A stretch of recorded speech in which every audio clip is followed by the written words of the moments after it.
సుమన్ గురు education YouTube ఛానల్కి స్వాగతం. మిత్రులారా, ఈ వీడియో మీద క్లిక్ చేసినందుకు మీకు అందరికీ కూడా ప్రత్యేక అభినందనలు తెలుపుకుంటున్నాను. ఆగస్టు 1వ తేదీన 2026వ సంవత్సరం ఆగస్టు 1వ తేదీన భారత ప్రధానమంత్రి శ్రీ నరేంద్ర మోడీ గారి చేతుల మీదుగా భోగాపురం అంతర్జాతీయ విమానాశ్రయం ప్రారంభోత్సవం జరిగింది.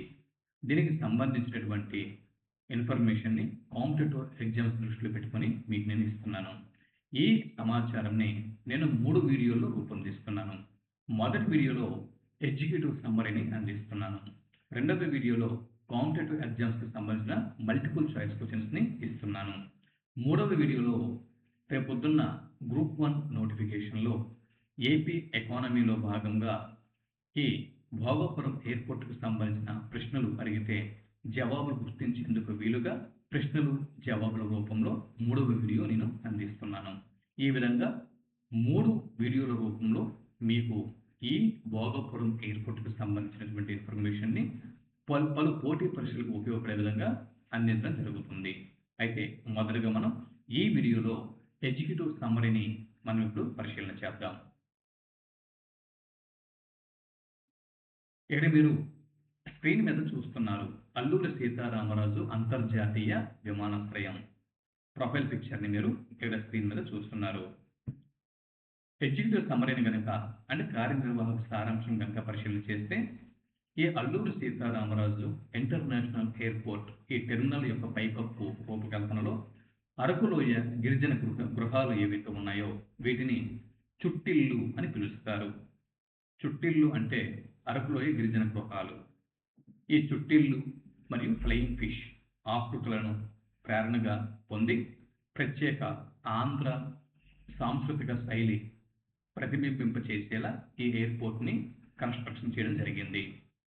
ఇది ప్రయాణికులకు ఆధునిక సౌకర్యాలతో పాటు సాంస్కృతిక అనుభూతిని కలిగించేలా రూపొందించబడింది. విజయనగరం జిల్లాలోని భోగాపురం వద్ద నిర్మించిన అల్లూరి సీతారామరాజు అంతర్జాతీయ విమానాశ్రయం ఉత్తరాంధ్ర ప్రాంతానికి కొత్త అంతర్జాతీయ ప్రవేశ ద్వారంగా నిలుస్తుంది. ఈ విమానాశ్రయాన్ని GMR Visakhapatnam international airport limited సంస్థ 40 సంవత్సరాల డిబిఎఫ్ఓటి పద్ధతిలో అభివృద్ధి చేస్తుంది. డిబిఎఫ్ఓటి అంటే design, build, finance, operate, transfer పద్ధతిలో అభివృద్ధి చేస్తుంది. ఈ కాంట్రాక్ట్ను 2020లో ప్రభుత్వం మంజూరు చేసింది. ఈ విమానాశ్రయం నిర్మాణంతో విశాఖపట్నంలోని ఐఎన్ఎస్ డ్యాగా సివిల్ విమానాశ్రయంపై ఒత్తిడి తగ్గుతుంది. ఉత్తరాంధ్రలో పరిశ్రమలు, వాణిజ్యం, పర్యాటకం, ఎగుమతులు వేగంగా అభివృద్ధి చెందుతాయని ప్రభుత్వం భావిస్తుంది.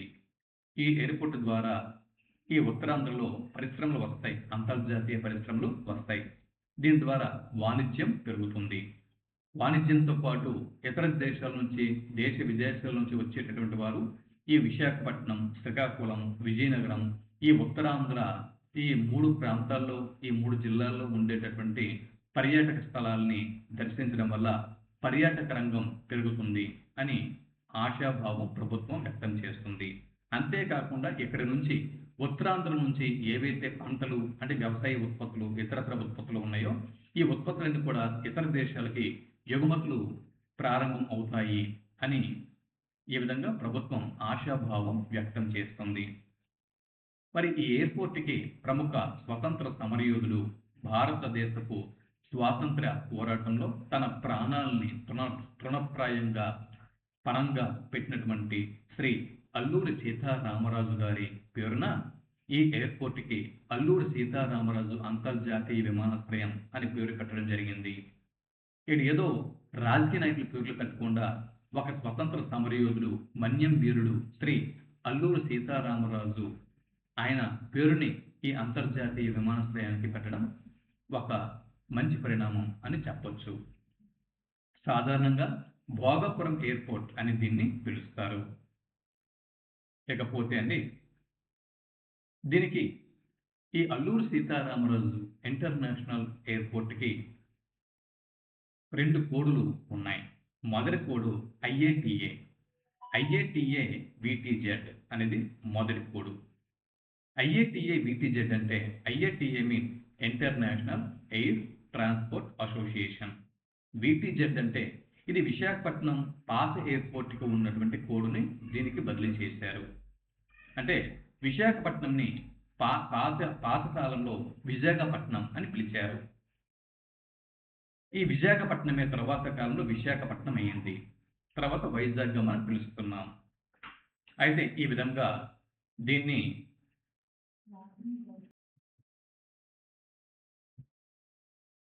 దీనికి ఈ విధంగా ఆంధ్రప్రదేశ్లోని the code comes from the older spelling of the cities name. Visakhapatnam అంటే విశాఖపట్నం యొక్క పాత కోడ్ ఏదైతే ఉందో ఆ కోడ్ని ఐఏటీఏ విటిజెడ్ అని ఇక్కడ పెట్టడం జరిగింది. తర్వాత చూడండి, రెండో కోడు ఐసిఏఓ విఓవిఐ అనేది రెండవ కోడు.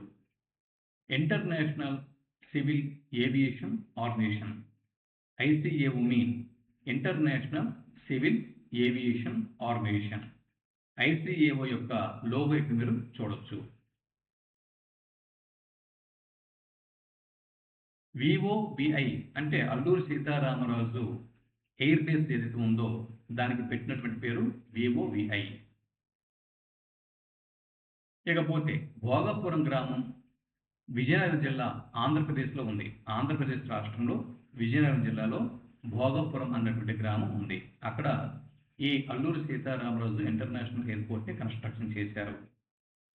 ఇది జాతీయ రహదారి అయినటువంటి NH-16 పై విశాఖపట్నానికి సుమారు 45 కిలోమీటర్లు దూరంలో ఈశాన్య దిశలో ఎయిర్పోర్ట్ అనేది ఉంటుంది.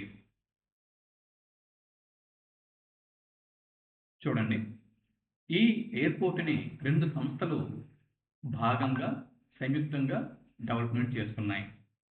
ఆంధ్రప్రదేశ్ ఇక్కడ మనం చూడొచ్చు ఏపీఏడిసిఎల్. ఒకటి ఏపీఏడిసిఎల్. ఏపీఏడిసిఎల్ అంటే Andhra Pradesh airport development corporation limited. దీని షార్ట్కట్లో ఏపీఏడిసిఎల్ అని చెప్పి అంటాం. ఈ ఏపీఏడిసిఎల్ అనేది అంటే Andhra Pradesh airport development corporation limited అనేది ఈ ప్రాజెక్ట్ని జిఎంఆర్కు అప్పచెప్పింది. జిఎంఆర్ విశాఖపట్నం ఇంటర్నేషనల్ ఎయిర్పోర్ట్ లిమిటెడ్కి అప్పచెప్పింది. ఈ 2 సంస్థలు యాజమాన్యంలో ఈ ఎయిర్పోర్ట్ అనేది కన్స్ట్రక్షన్ అవుతుంది. ఇకపోతే అండి, ప్రారంభోత్సవాన్ని పరిశీలన చేస్తే 2026వ సంవత్సరం ఆగస్టు 1వ తేదీన ప్రారంభోత్సవం అనేది జరిగింది. అయితే వాణిజ్య విమాన సర్వీసులు మాత్రం 2026 ఆగస్టు 17వ తేదీ నుంచి ప్రారంభం అవుతాయి. మౌలిక సదుపాయాలు ఒకే కాంక్రీట్ రన్వే. అంటే ఈ విశాఖపట్నం అల్లూరి సీతారామరాజు ఇంటర్నేషనల్ ఎయిర్పోర్ట్ యొక్క మౌలిక సదుపాయాలను పరిశీలన చేస్తే ఒకే కాంక్రీట్ రన్వే ఇక్కడ ఉంటుంది. దీని యొక్క పొడవు, రన్వే యొక్క పొడవు 3800 మీటర్లు. దీని యొక్క వెడల్పు 45 మీటర్లు. దీని యొక్క కోడ్ ఇక్కడ 4ECATIILS అనేది దీని యొక్క కోడ్. అదనంగా అంతర్జాతీయ రాకపోకల టెర్మినల్, ప్రత్యేక కార్గో టెర్మినల్, ట్యాక్సీవేలు, పెద్ద విమానాలకు అనువైన ఏప్రాన్ ఇవన్నీ కూడా దీనికి అనుబంధంగా కన్స్ట్రక్షన్ చేస్తున్నారు. ఇటువంటి మౌలిక సదుపాయాలు అనేవి ఈ ఇంటర్నేషనల్ ఎయిర్పోర్ట్కి ఉన్నాయి. మరి ప్రయాణికుల సామర్థ్యం విషయానికి వస్తే మొదటి దశలో సంవత్సరానికి 60 లక్షల మంది ప్రయాణికుల కెపాసిటీతో ఈ ఎయిర్పోర్ట్ని నిర్మించారు.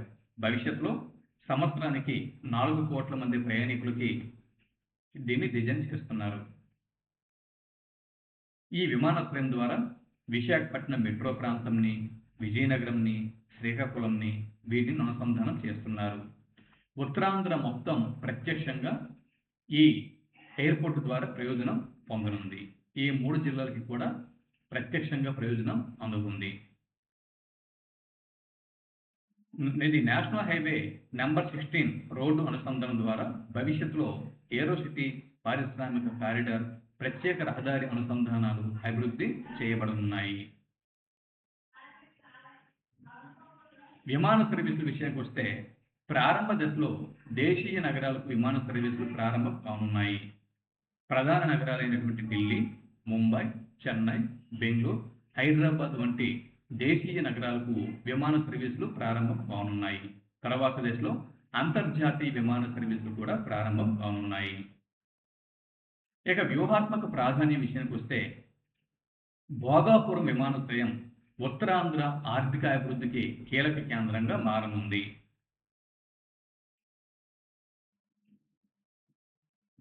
పరిశ్రమలు, ఐటీ, పర్యాటకం, ఎగుమతులకు ఊతమివ్వనుంది. విశాఖపట్నంలోని ఐఎన్ఎస్ డ్యాగ విమానాశ్రయం యొక్క పరిమితులను అధిగమిస్తుంది. ఆంధ్రప్రదేశ్లో తొలి గ్రీన్ఫీల్డ్ అంతర్జాతీయ విమానాశ్రయంగా ప్రత్యేక గుర్తింపు పొందింది.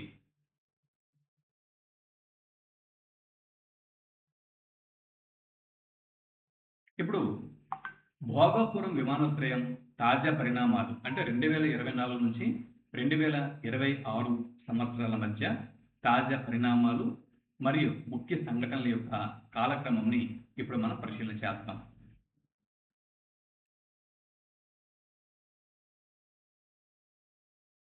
ప్రభుత్వం యొక్క నామకరణం 2024 సంవత్సరంలో జరిగింది.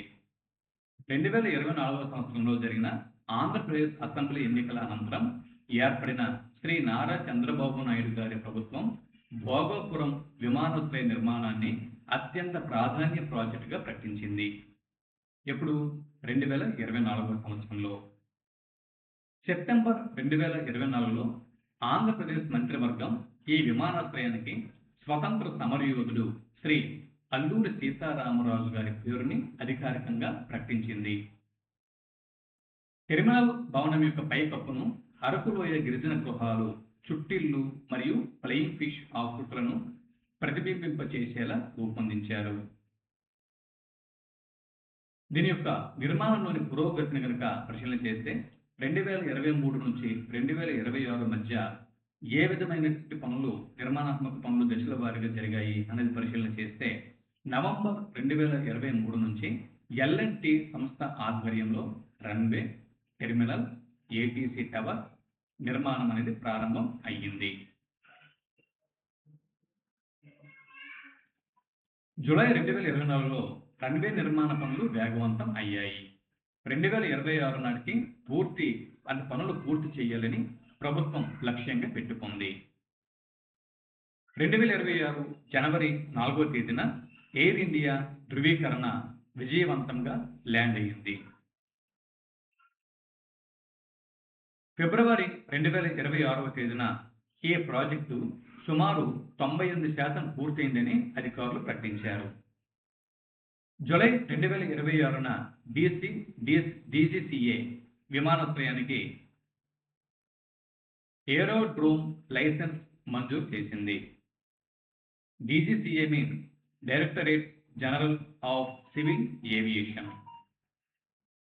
బీసీఏఎస్ భద్రతా అనుమతిని ఇచ్చింది. ఫిబ్రవరి 2026లో ప్రాజెక్టు సుమారు 98% పూర్తయింది అని అధికారులు ప్రకటించారు.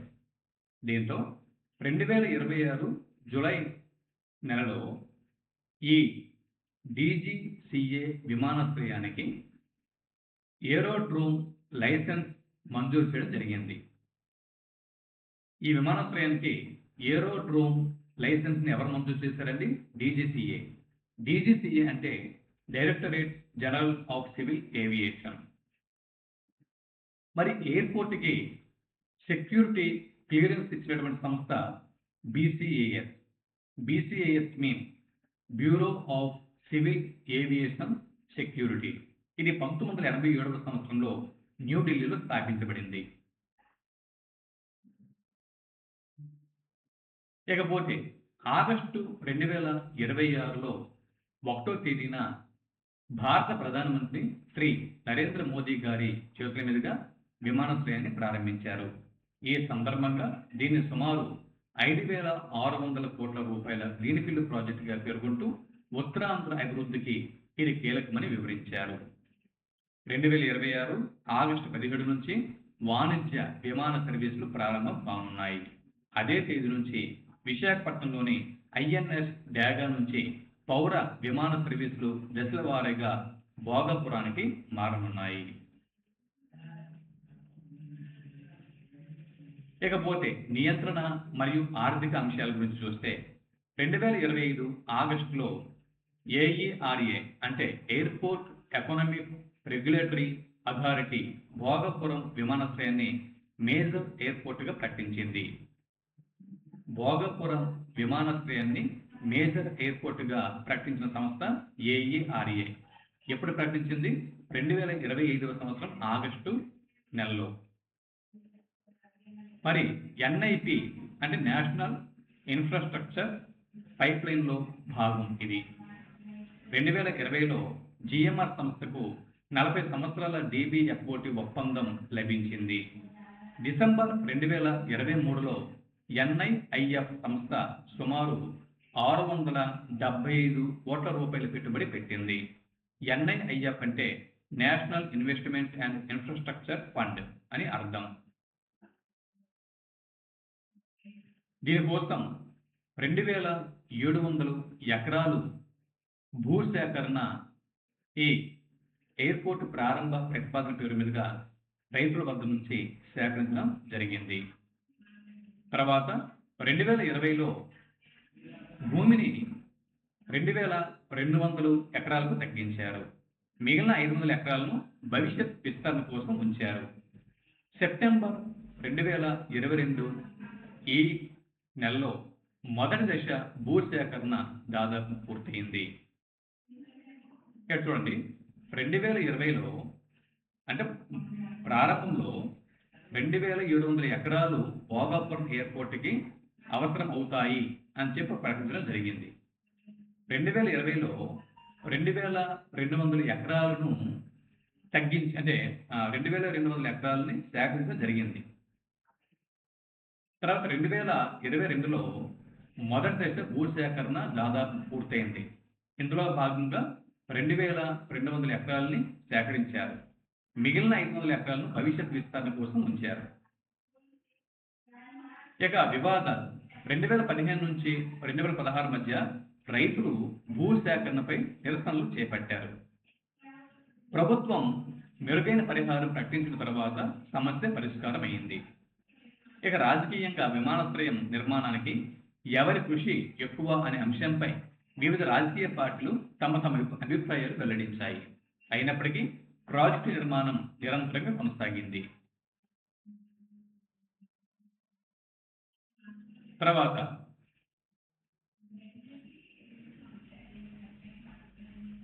ఇదండి, ఇంతవరకు ఇక్కడి వరకు మనం ఎగ్జిక్యూటివ్ సమ్మరీని తెలుసుకోవడం జరిగింది.